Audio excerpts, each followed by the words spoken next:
Rev it up and welcome to Cars Yeah, show number 2233. Be prepared to be inspired. And today, we're going to be looking at something quite special. This is Cars Yeah, where you'll enjoy interviews with inspiring automotive enthusiasts. Mark Green is here to provide you with a fuel injection of automotive inspiration. So get in, sit down, buckle up, and get ready for a wild ride here on Cars Yeah.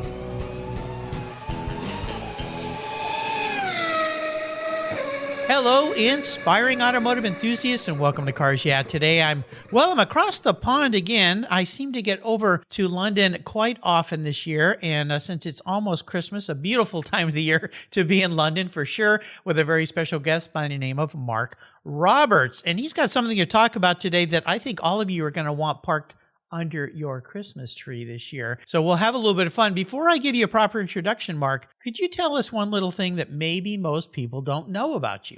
So, hi, Mark. It's great to meet you. I've got one thing that probably nobody knows except my father. He taught me to drive at the age of 11. We had an old Ford Anglia that my dad and me fixed up, and he took me to an old airfield and taught me to drive there. So he used to run a Ford garage. So it used to freak people out because I used to clean all the cars on the parking lot on a Saturday morning. But they would see this 11-year-old kid with his head just above the steering wheel parking these cars. So, that was my first kind of experience in the automotive world. Wow. Well, that sounds like a lot of fun. The Ford Anglia, I'll tell you, I have a little bit of a relationship to that. Yeah? I raced a 1960 Lotus Formula Junior when I was vintage racing. Wow. The engine in that Lotus 18 came out of a Ford Anglia.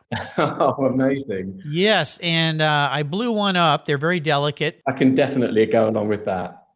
But I found a couple of those cars in a junkyard in Tijuana, Mexico. They were sitting upside down, and we yanked the engines out of those things and rebuilt them, and were able to use those on the car. So that's my little story relationship with the Ford Anglia. Oh, I love it. We got something in common then, some weird connection. I like that. Yeah, there you go. Well, let me give you a proper introduction.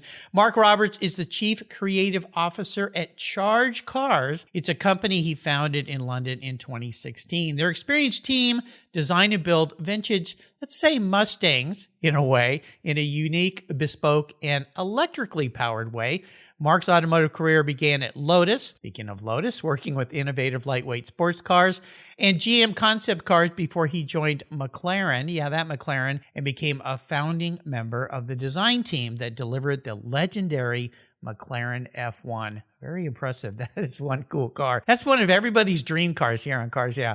He worked at the Le Mans winning F1 GTR race car and then went on to build and manage the design team that delivered all the contemporary McLaren supercars on the road today, including the critically acclaimed P1, the Senna, and Speedtail models. 3 years ago, Mark brought his automotive passion and expressive experiences to the Charge Cars team as Chief Creative Officer, responsible for building the brand, the design team, and creating a unique customer journey. Unique indeed. We'll be back in just a moment, but first a word from our sponsors. So they put the petrol in the tanks, give them a little love today, and we'll be right back.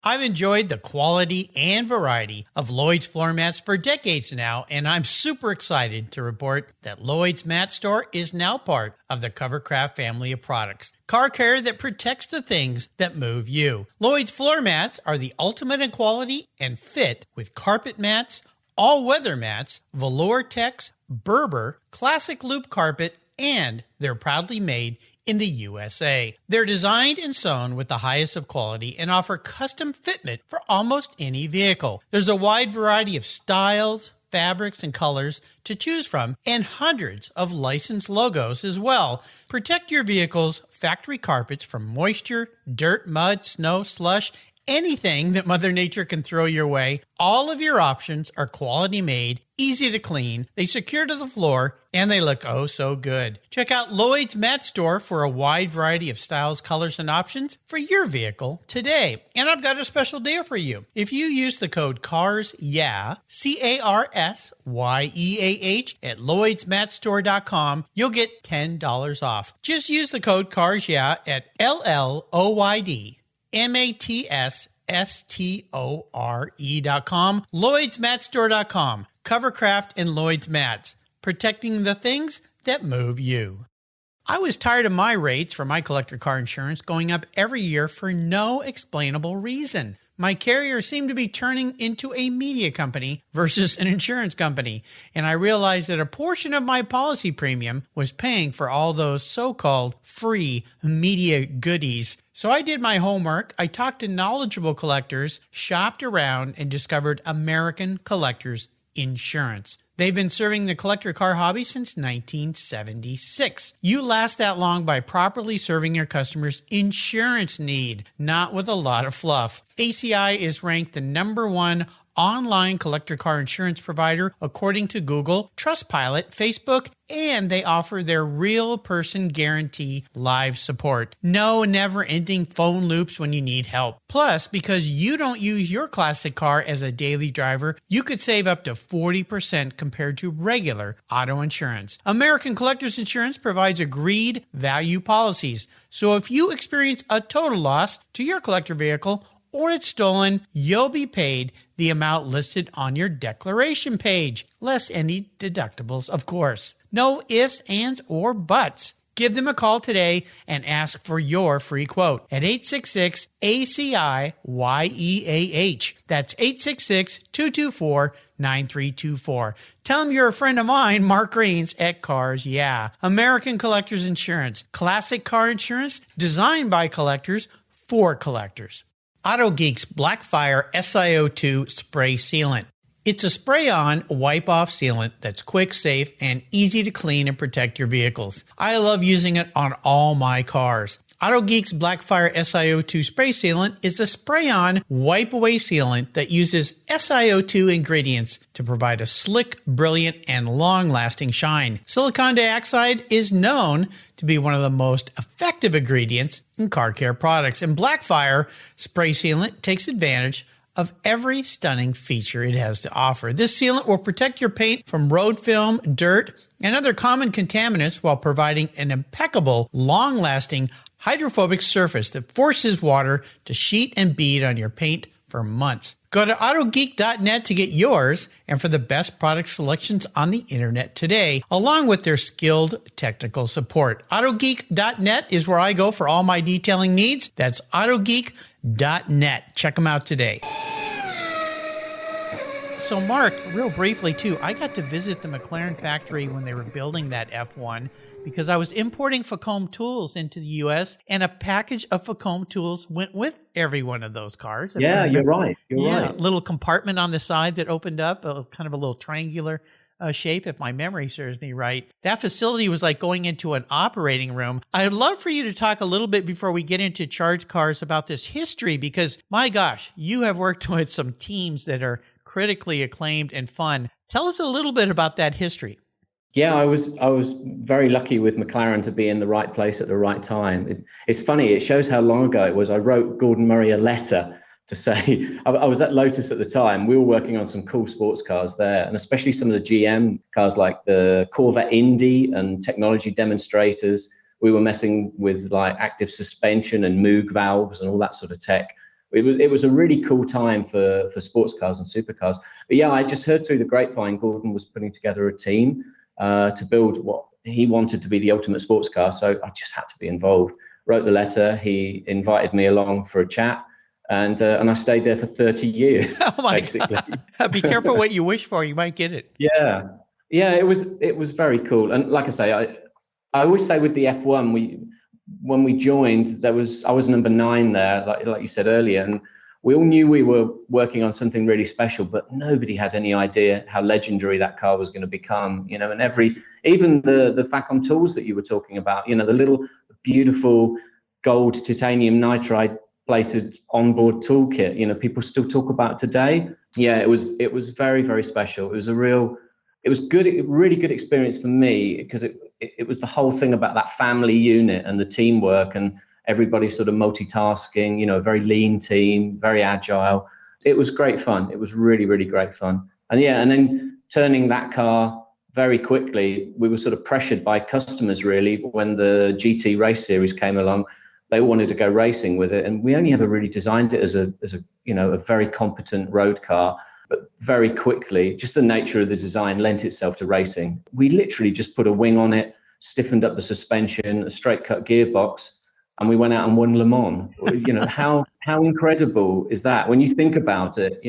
Yeah, it was phenomenal. And those cars came in, I think the top four, they came in at Le Mans, and we won the whole GT series that year.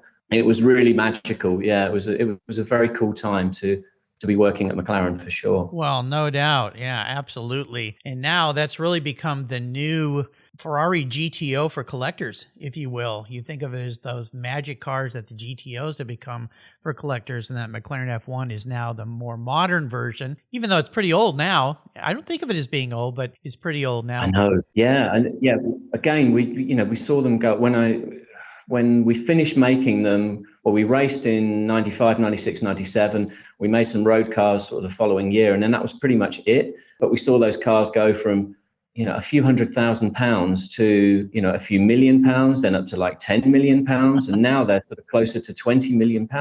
It's absolutely phenomenal. Yeah. And when you think some of the one or two very lucky guys bought X race cars, in 95, 96 that nobody really wanted because they'd done a race season, they were pretty tired. And you could buy a brand new road car, an F1 road car, if you wanted one. So nobody really wanted one of those race cars. And the one or two lucky people or smart people that bought them for a few £100,000 kept them for a few years and then either hung on to them or sold them for several £1 million. Smart investment. It really was. Yeah, if we all had crystal balls that were that clear, that would be pretty nice. I got to meet Gordon at Bruce Canepa's shop in Santa Cruz during Car Week this past summer. I'd never met him in person. I'd still like to get him on the show one day. He was there touring the facility, got to go up and say hello, which was quite fun. So, well, let's talk about Charge Cars. This is incredible what you're doing. And for you listeners, as I always do, I'll put links to their website. They have a beautiful website, by the way. I was having some fun this morning looking around and dreaming of what could be. How did this whole thing come together? Start at the beginning of what caused you to go and build this. Then we'll dive into the deeper specifications of what this car is. But I'll give you listeners a little hint. We're talking about a 67 Mustang, but not really. Yeah, I think maybe the first message, having just come back from LA, we spent about 4 weeks out there doing a launch at the Peterson, and we did the LA Auto Show. The main message or the main mantra I hear myself and the rest of the team saying is, it's not a resto mod. We don't do resto mods. We found that that's the sort of the first communication we need to sort of get across to people. So we've designed a ground up brand new vehicle as an EV. So the car was born as an EV. Yeah, it's a 67 fastback.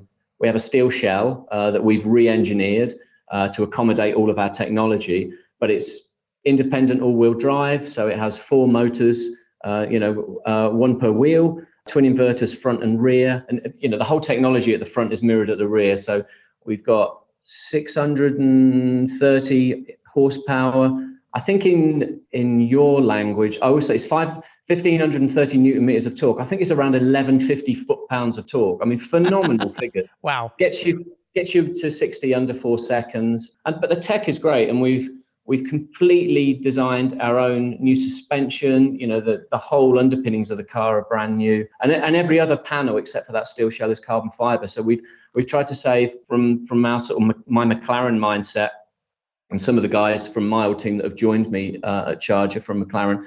It's that whole lightweight thing. We try and save as much weight as we possibly can to give the car the best the best performance, the best handling, the best range. We all know weight in sports cars is your enemy. So the more weight you can save, it's a win-win situation. Yeah, that lightweight concept goes all the way back to your Lotus days too, because of course, Colin Chapman. Absolutely. What can we take away? What can we take away? What we can take away? Absolutely. Yeah. Gordon was inspired by Chapman, and a lot of us who've worked with either of those guys, it becomes ingrained in you. You're just looking constantly for saving weight. And our boss, the CEO at Charge, he founded the company 2016 and had the dream to use the group's technology, because we create everything, we manufacture, design everything within our group. So using the EV technology, wanted to reverse engineer it into a classic. And he was very much inspired by the movie Gone in 60 Seconds. And so he went out and bought himself an Eleanor original car, basically. Managed to get it back to the office. I think it broke down a couple of times, managed to get it transported to the office. But they did the original team basically did an amazing job turning that into like a proof of concept car. So they proved that Charge could electrify a 67 fastback.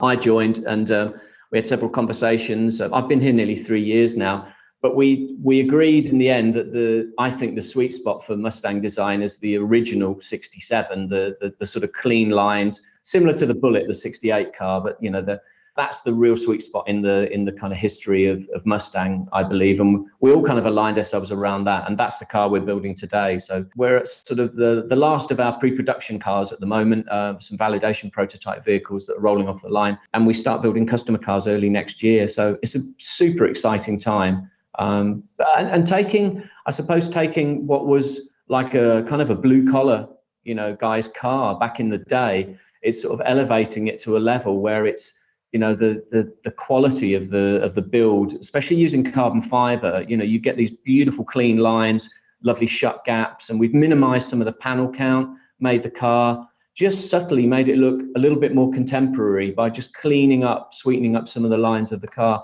I really think when you speak to the design team, I really think what we've done is delivered what the original 60s designers wanted with the car back in the day, but the limitations of like steel tooling were the factor that stopped them getting those lines looking really beautiful and just clean and smooth.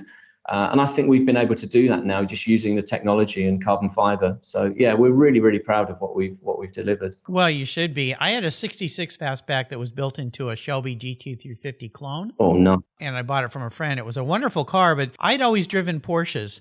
And that was the second American car I'd ever had. I had a 67 Chevy Nova that was my first car when I was in high school. It was a car that was owned by some little old lady. But one of the things I noticed, you touch on that, is, the American cars in the 60s, the gaps were real wide. Things didn't always fit right. It always kind of made me crazy compared to Porsches even from the 60s where things were pretty tight. But what you guys are doing is, and I love the way you said that, it's not a resto mod. This is an entirely new vehicle built from the ground up using that steel and the composite parts. You're going to be building just a limited number of these though, right? Yeah, well, you're right. We're building 499, so it's pretty limited. Yeah, it's pretty low volume. It makes the car quite exclusive. And I think, coming from my background, I think it's very clear that that's what people in that market, that's what they want. No, it's the worst thing in the world to say, but nobody needs these cars. They're an indulgence. They're a beautiful indulgence, and you can use it as a daily drive. But so if you're going to treat yourself and spend that sort of money on something really special, you want that level of quality, and you want something that's really cutting edge, and you want something that's shouting quality. Well, and it brings back history in an entirely new way. I mean, just in the EV way, but there are other people doing this. I had the gentleman who's the designer at they're building the P1800 Volvo, just north of you a little bit, and bringing that car back, but at an entirely different level. And I saw you guys on a video got to do a little run up Goodwood in this thing. Yeah, that was our first. It was our dynamic debut, we would call it, at the Festival of Speed this year, which was really exciting. So we were there all week. We had a little paddock area, which was just rammed every day, which was so exciting for us. We just had the one car there, and we had 5 different drivers, pro drivers, driving it every day. And really, it was the first time anyone had seen it on the move, really, except their own test team. So that was super exciting. And the car really behaved itself. All the drivers gave us really good feedback, but they loved the drive. They all came back with big smiles on their faces. And it was a great experience. His Grace, the Duke of Richmond, had us sit in the car as well. And he spent about 10 or 15 minutes sitting with our CEO in the car having a chat, which was great to see. And just getting a whole bunch of gearheads, around the car, and people from all walks of life, interacting with the car, and us being able to tell the story. It was great fun. It was a really good experience. Oh, that's awesome. Now, for you listeners, when you go to their website and you check this out, one thing we've talked about the outside, the power plant, how the car looks. You get inside this thing, I'll let you describe what you've done inside, because as I go through the photographs, I stop and I went, oh my gosh, because resto mods, while a lot of them can be very cool and eloquent, sometimes the interiors don't quite work with the outside. There's just not a a community there in the design elements, I guess is I should say. But what you've done is when you look inside this vehicle, you go, okay, there's some touches of Mustang in here. I get it, but you've taken it to an entirely different level. Can you walk us through from your words? And then when our listeners go and look at your website, they'll go, okay, now I know what Mark was talking about.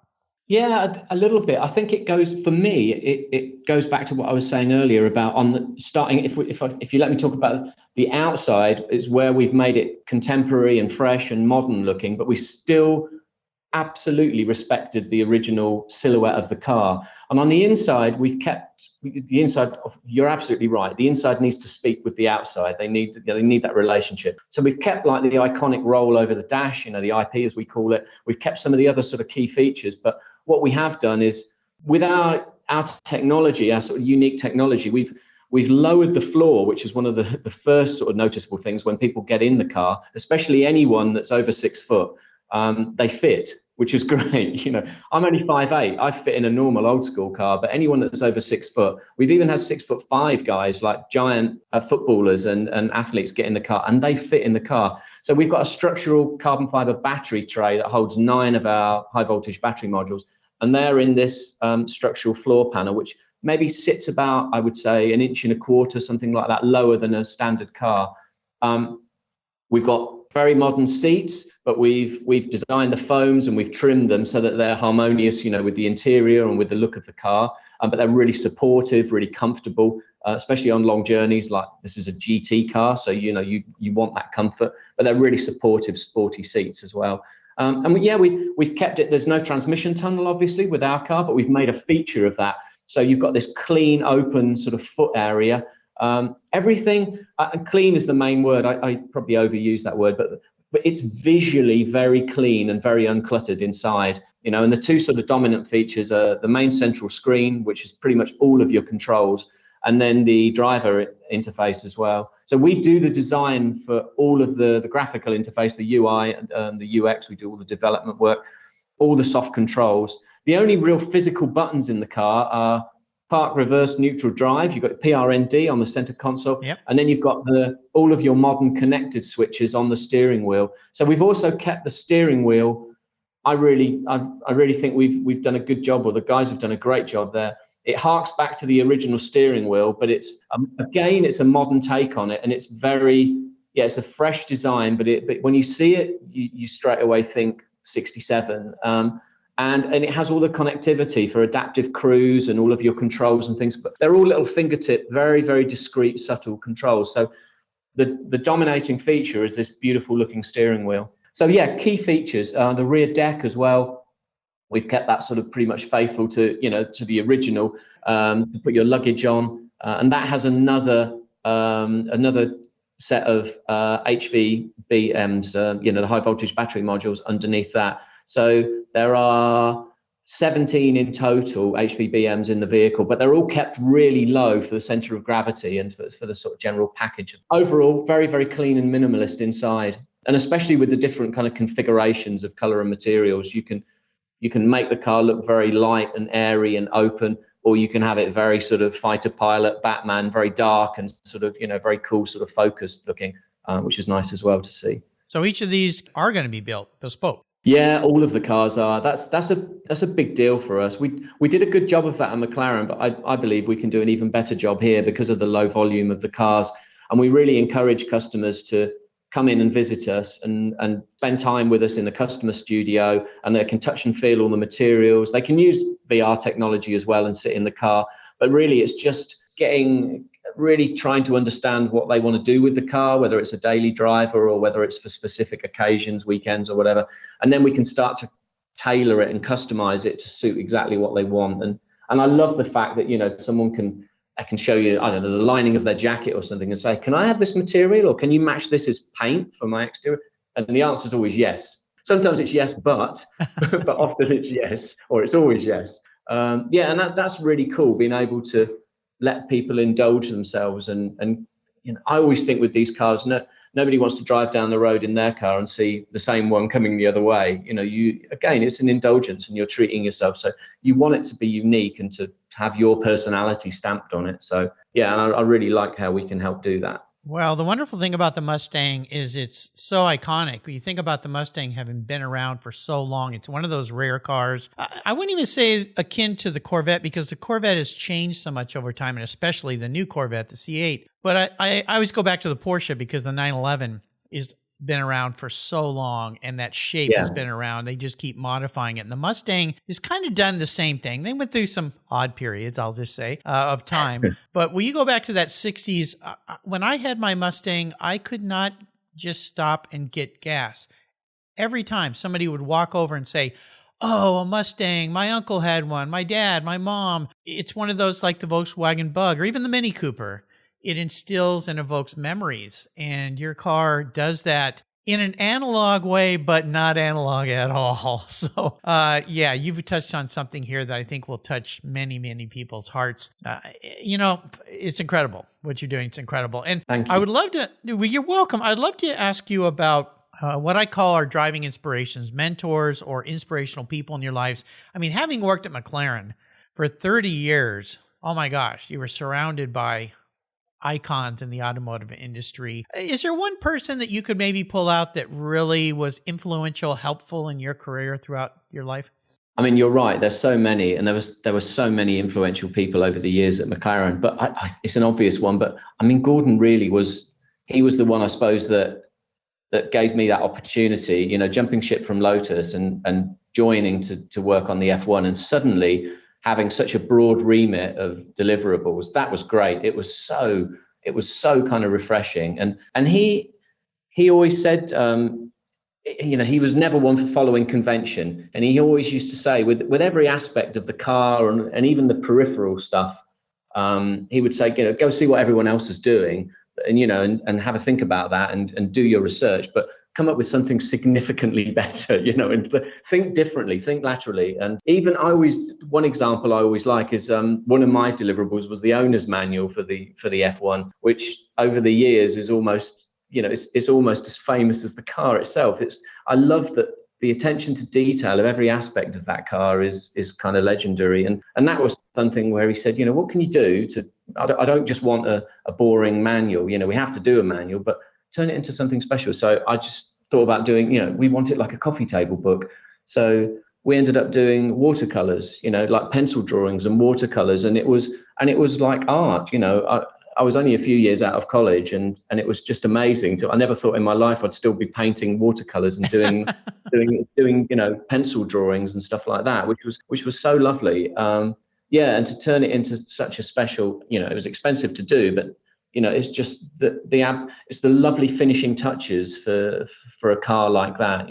We did it with everything and all of the kind of functional jewelry and technical details in that car, all the touch points. It was really raising the bar. The whole car did, but it was just so lovely to be involved in stuff like that. Even crazy things like I suppose that, he taught me like attention to detail or that was ingrained into us and the lightweight thing, obviously. But things like with the GTRs, we talked about the Le Mans car earlier, and everyone back in the day would put Dynatape, on a even if it was a carbon fiber panel, you'd have sticky Dynatape. I'm sure you did in your Lotus to say fan or, fuses and whatever.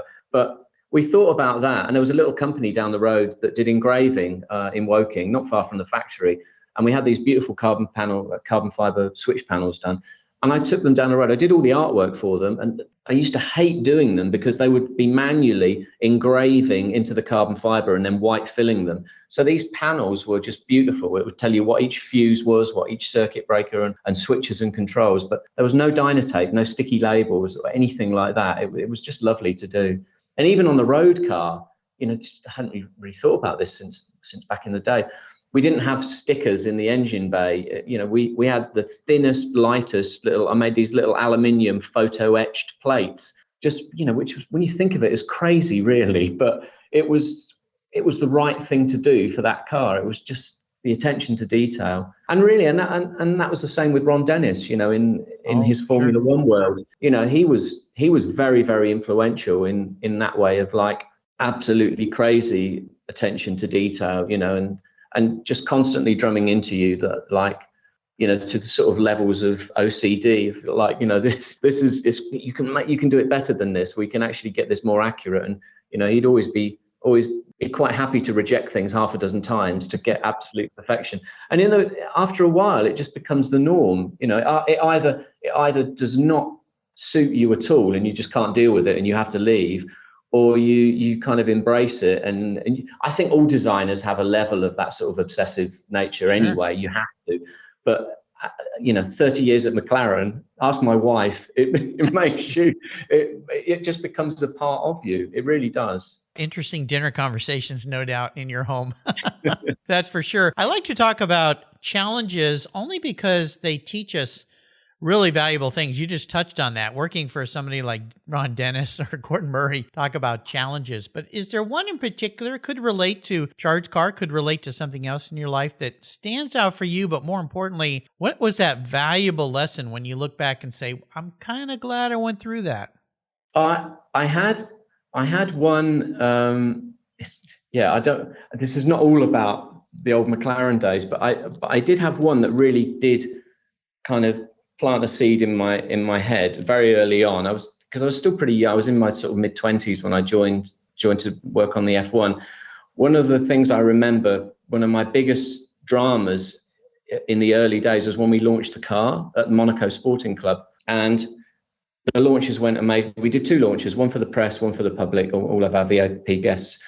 All went amazingly well. And it was like a surreal weekend. This was Saturday night before the Monaco Grand Prix. And we had Ayrton Senna, Alain Prost, and all these incredible celebs and VIPs, everyone from the automotive world in the audience.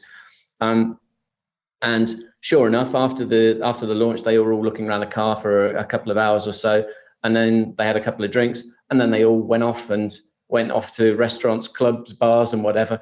And I suddenly kind of realized everyone was breaking down the launch venue, getting it ready for a big Marlboro event the next night, basically, for after the Grand Prix. And it was like early hours of the morning by then. I was still all suited up, which doesn't happen very often. but on that night I was. And I suddenly found myself like the last man standing, and there were a bunch of guys that were breaking down the stands and getting everything ready, the stage and whatever for the next event. And there was a bunch of French truck drivers. But I had this F1 show car, not drivable, but it was a beautiful car that you could get in and steer and push. But I needed to get it out of the event and up into the upper car park right next to the beach, ready for a press media event in the morning. And I suddenly thought, oh my God, I'm on my own. This is it. So I think the can-do attitude that I always carry around with me, positive attitude, annoyingly so sometimes, I appreciate. But that's always been instilled in me. Always look for the positives and always look for solutions. Absolutely solution-based.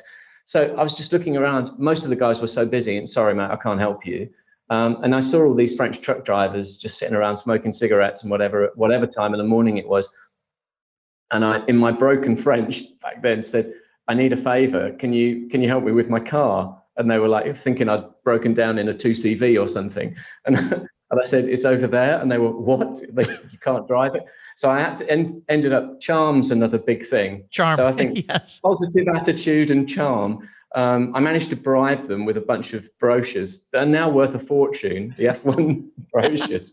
But with hindsight, it was the only tools I had at the time, or bribery, Yeah. So I gave them all a brochure and said, do me a favor and can you give me a push? So by then it was about 3:00 in the morning, and there was about 7 or 8 of these guys that I was sitting in this central driving seat in this crazy spaceship. They were pushing me out of the sporting club up this sort of slipway to get up into the car park. But just as I was going up the ramp, there's a famous nightclub called Jimmy's that everyone was coming out of the morning. So back in the day, this was F40s, Lamborghini Countaches, and all sorts of all the supercars of the day. Right. Everybody was coming out down the road as I was coming up in this F1 supercar. So just the faces, the jaws dropped and seeing me steering this car with a bunch of guys pushing me. Right. But that was quite and we got it up into the area under this big marquee, and then thanked the guys, gave them the brochures, they all cleared off. And I suddenly, again, I realized it was like early hours of the morning. I had this F1 supercar under this tent, and there was me in my suit still. So we say babysat the car, basically looked after it for the evening, fell asleep in a deck chair sitting next to it until the first of the McLaren crew arrived in the morning, so I could go back and get a shower. And so that was quite an experience, kind of in at the deep end as a young kid, basically, having to find a solution to quite an epic problem. And everyone showed up in the morning and like, oh yeah, the car's here, no problem. And they had no idea. Nobody even thought for a moment how on earth it got there and the story behind it. But yeah, so that was a good early experience in my sort of working career, I suppose, to think, bit of charm and positive attitude and you will find a solution. So welcome to the glamour of working at McLaren. Yes, yeah, exactly. Exactly. I love it. Plenty of Yeah, it's a fun story. Wow, I can't only imagine. So looking ahead, bucket list dreams, you talked about first customer cars next year for Charge Car. Is that what's the rollout going to be? How many years is it going to take to build all these cars? Yeah, so 499 cars. I think we're looking at around 4 years, something like that. We'll be building, I believe we're going to be building something like 100 plus cars next year, and then we'll ramp up faster and faster. Yeah, so that's the sort of general direction we're going in. Wow. But yeah, the first car's middle of next year. Is there a crystal ball further out after all those are built of what's next?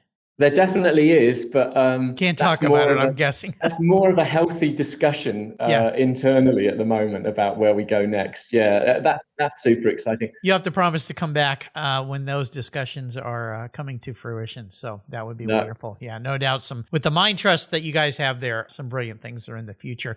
Let's talk about a special vehicle for you. You've been around so many cool cars, but is there a special vehicle in your life that stands out you could share? There's a few cars that I own. In fact, I can tell you a little bit later about one of them. This question, you said a special one in your life. It's a shameless name drop, I'm afraid, but I worked on a bespoke car for George Harrison for his F1. And I was very, very lucky to be, working closely with him. And that was my first experience. I think he was genuinely one of the first bespoke customers around. He commissioned that car and wanted it to be absolutely unique to him. I learned a lot from him about the kind of obsessive, desires of people in that sort of in his sort of position. And yeah, he was because he was a Buddhist. He was obsessed with like the Om symbol and Ganeshas and all of the Indian deities and that all of that kind of thing. So, and I was still doing lots of artwork back then. So I had the pleasure of designing or drawing all of these beautiful icons and logos and stuff. And he had them. We turned them into etched and like all sorts of beautiful badges for his car. And they were so subtle and discreet. Most people wouldn't even know they were there.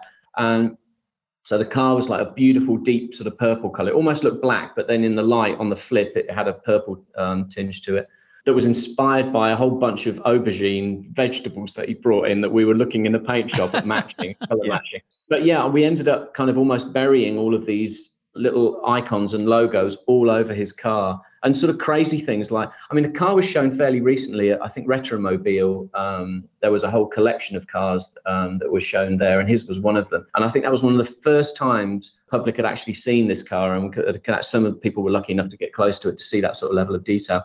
Even designed like a little crazy little carbon fiber elephant house with a little Ganesh god inside that was hidden inside the car with a little fiber optic. Gosh. You open the Om logo door and a little fiber optic lit the elephant up inside.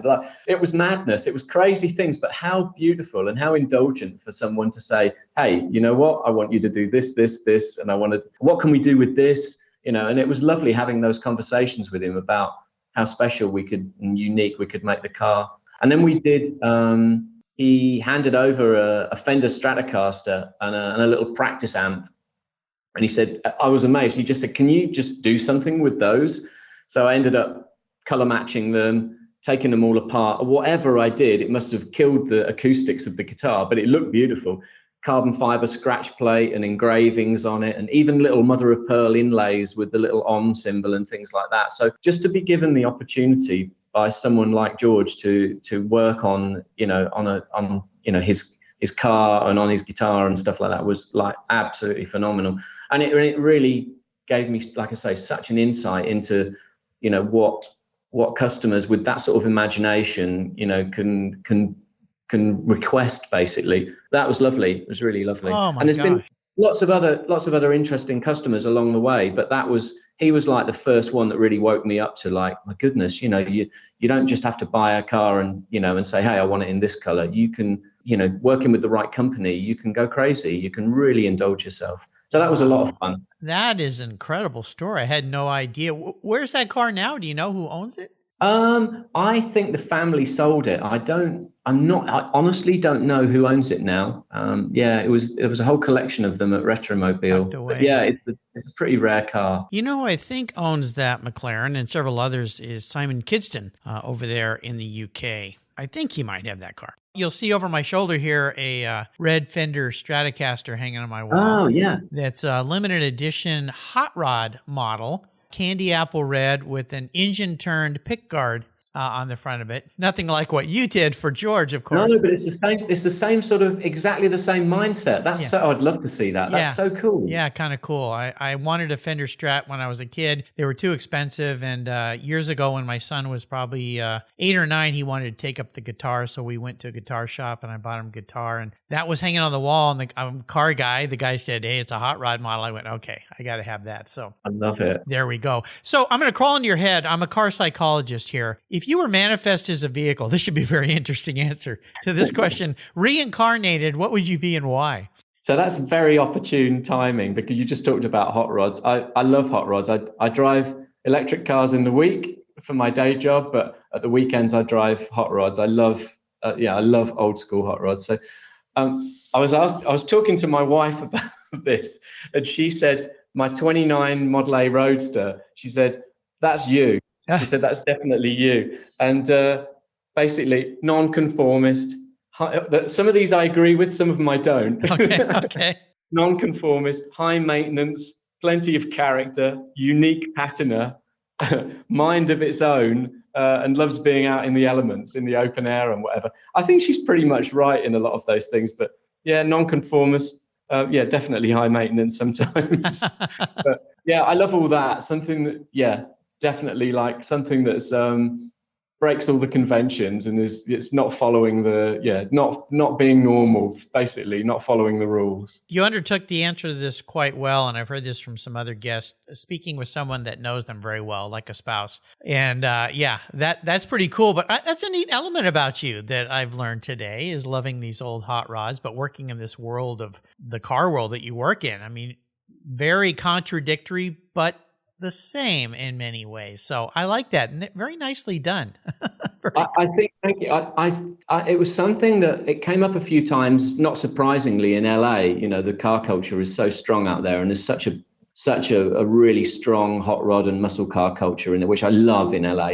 But yeah, I think I would say I'm living proof. You don't have to be in one camp or the other. Absolutely not. There's space for both, and I love driving my electric car, and it does exactly what I need it to do, gets me to work and whatever, and it's a fun car to drive. But and I love it at the weekends. I go out in crazy V8 flatheads and stuff like that, and get covered in oil, and you don't always know if they're going to start, and you always have to do something, and they're temperamental and whatever. But I love that, and you can live in both camps. I really think so. There's a time and a place for both of them. So I definitely think there's a strong message there that you don't have to be for this and against this either way. It works. They can both work alongside each other. That's the beauty of the car hobby, for sure. How about a great book? Is there a book you could share with us today? We love books here at Cars Yeah.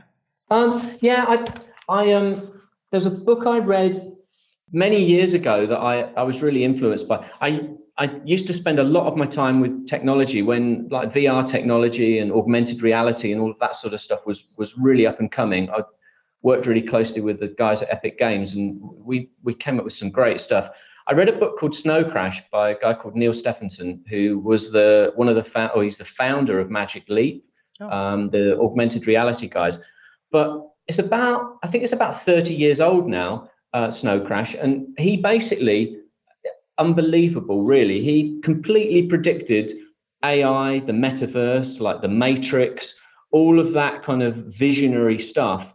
But he was writing about it 30 years ago. And it's a great story. It's complete escapism, but it's a great story. But all of the things like Bitcoin and all of that, a guy was writing about it 30 years ago, that whole metaverse kind of alternative parallel world. Right.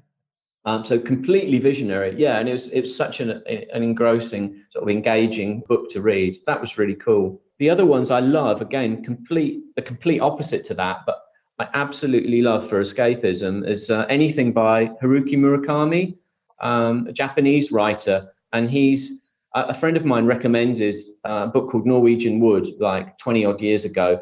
And I read it I'm not the greatest of readers for stuff like that, but I read it from cover to cover in a weekend and absolutely loved it. And beautiful way he writes. And it's all about kind of human emotions and the way we think, but he has this lovely way of going off at tangents, and you start off in a room in an apartment in Tokyo, but suddenly you're at the other side of the world or in space or something, and I've ended up reading, I don't know, it must be about 20 of his books, and always looking out when he does the next one. I just buy it instantly now. They're phenomenal, absolutely phenomenal books. Oh, back to the Beatles, Norwegian Wood. Great song. Yeah. Great song by them when I was a kid. I remember that was one of the first Beatles songs I learned how to play on the guitar. So on acoustic guitar, which is wonderful to pick that song. So I'm going to enable you to go on the ultimate drive today, Mark. I'm going to buy you any car in the world. You can drive it anywhere in the world, and you can go with anyone, even somebody who's no longer with us, which opens up a world of opportunity. So what does the ultimate drive look like for a guy that worked on the ultimate supercar? So for this one, I'm going to be with my wife. Okay. I'm going to be driving an orange Lamborghini Miura. Ooh. And I'm going to be in the opening scene of The Italian Job. Okay. And singing Matt Monroe's On Days Like This at the top of my voice as we're screaming around the mountain roads. I love that film from a sort of, from back in the 60s. It's such an iconic film. But that opening is with Matt Monroe singing, and just the first 2 or 3 minutes of that movie with that car just blasting around the mountain roads, the Italian Alps. It's phenomenal. I was really lucky enough. A few years ago, I was doing a design talk at a place over in the West Country in the UK, and there was a whole bunch of classic supercars, basically, and I was talking about a particular car. But the car in front of me that a guy had donated for the evening was this orange Lamborghini Miura. Whoa. And he came up to me afterwards and said, love the talk, thanks very much. And we had a drink and we got chatting, and he said, because I commented at the end of my presentation, I remember now, saying, it's been great this evening, I've absolutely loved it, but I say, I have to admit, I've just been totally distracted all evening by this beautiful orange Miura right in front of me. And he came over and said, that's my car. Wow. And he said, do you fancy a drive in it? And I went, God, yes, please. Yes. And he was selling it. He'd been given some, I'm going to go off at a tangent, which I tend to do sometimes. He'd been given some money when he was a youngster by his father, and his dad said, don't do anything silly with it, invest it, buy something sensible and invest it, meaning buy some property. So Chris, this guy, went off and bought the Lamborghini Miura and kept it for decades. And it obviously it went up and up and up and up in value, but he was selling it. He had 2 daughters that were both getting married that year. So he said he was selling it so that he could fund their weddings and future lives and whatever. Yep. But he let me have a drive in it a couple of weeks later, and it was, everything's wrong with the car. You're sitting like a banana in it with your legs bent the wrong way, and the steering wheel, even me, the steering wheel was touching my thighs and whatever. But it didn't destroy, the image in my head. And it's still like, I think it's still the ultimate dream car. In my head, it's just got this magical thing about it. It's just beautiful. Yeah, and it was amazing driving it and the sound of it. And yeah, like I say, there's some, if you on paper you can criticize it to death, but it's just something really magical about getting in it and driving it. It was lovely, absolutely lovely. Yeah, it's a bucket list car for me. I got to drive one. It was lime green, the one I drove, and it had just come out of a fresh restoration. It was absolutely beautiful. And you're right, kind of weird sitting in it like many of those cars back from when, but I still remember that sound, and everything about it was quite spectacular. Mark, you've taken us on an amazing journey today, and I can't thank you enough for spending some time with us. What you guys are doing at Charge Cars is just phenomenal. Before I let you go, could you share some parting words of wisdom, inspiration, or advice as we head off into the Christmas weekend? Yeah, I mean, Nothing sort of too profound, but I think it's probably touched on it earlier, is always focusing on the positives. That's what I always try to do, sometimes annoyingly so, in any situation, and you'll find solutions. It's just, there's always a way out, and there's always a positive solution to anything. And it's just keeping positive and keep however tough it gets, keep smiling and keep that sort of positive attitude, and you'll win through. Definitely, that's always been my sort of mindset. Absolutely. I love it. What a nice way to go into the new year as well. Always focus on the positive, and you will find a solution. And as one of my past guests this past couple of weeks said, enjoy the suffering along the way, because it's teaching you some valuable lessons. How can people learn more about Charge Cars? Check us out. We're really sort of quite good on our social media with Instagram, and all of the usual channels, basically, the social media. And like you say, the website, that's really kind of you, your kind words about our website, charge.cars. Yeah, check us out on there. And, there's always, we're always refreshing stuff on the website as well. So, and we're now showing, where when we were in LA, we were, the front page will always be like where we're going next. So keep an eye out for next year, because we've got some more trips coming up. We're going to be unveiling the car in different parts of the world. So we're really looking forward to that. Yeah. And check us out. And any questions or anything at all, you can contact us via the website, or you can find me on LinkedIn.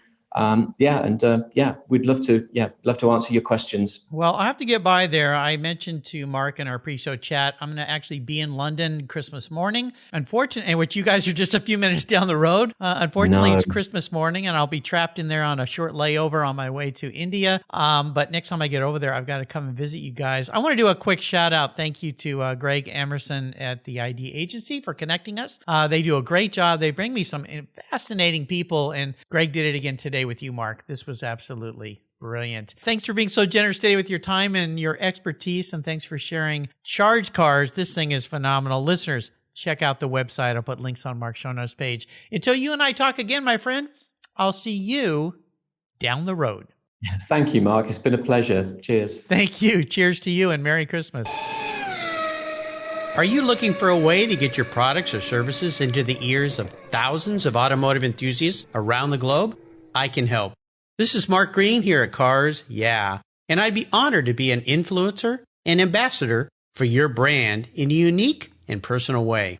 5 days a week, thousands of subscribers and listeners enjoy the Cars Yeah podcast and website. Contact me today and I'll show you how at mark@carsyeah.com, or connect with me through the Cars Yeah website at carsyeah.com. You've heard me talk about Linkage Magazine here on Cars Yeah for a couple of years now. Well, they're growing. And in 2023, they're going to grow from 4 issues a year to 6. And there's an opportunity here for you to take advantage of this growth. If you go to linkagemag.com and click on the Renew button, if you already subscribe, you can get a great deal. Use the code RENEW6 for 1 year, and you'll get 6 issues for the price of 4, or type in Renew 12 for 2 years, where you also have a great savings. Plus, they'll even throw in a free Linkage hat. How cool is that? The publisher of Linkage is Donald Osborne. He's been a guest multiple times here on Cars Yeah. He's become a good friend of mine, and I'll tell you, Linkage Magazine is one of those newer magazines that you're going to want to get. It's all about experiences, opinions, and values. It's a wonderful publication, something I look forward to getting. And now that I'm going to be getting 6 a year, even more special. So go to linkagemag.com. Again, use the code RENEW6 or RENEW12 to get that special deal. Do it before December 31st, 2022, so that in 2023, you'll get 6 issues of Linkage Magazine instead of 4. We all count on skilled auto technicians to ensure that our families and ourselves are safe on the road, that an airplane will get me safely to my destination, that trucks are moving the stock to shelves of essential parts and things that we need. That's why TechForce Foundation's slogan is so appropriate. When techs rock, America rolls. I love that. TechForce is a charity of Cars Yeah, and like all charities, they need our support. If you love cars and can relate to the young person's desire to turn their passion into a career, go to techforce.org today and donate or become a volunteer. That's techforce.org. Thank you so much for joining us on today's ride here at Cars Yeah. Drive on over to carsyeah.com to find show notes and inspiring automotive fun. Download your free copy of Filler Up, a fun book filled with gorgeous photographs of fuel filler fun, including quotes from more inspiring automotive enthusiasts. Download your copy today, and we'll see you next time on Cars Yeah!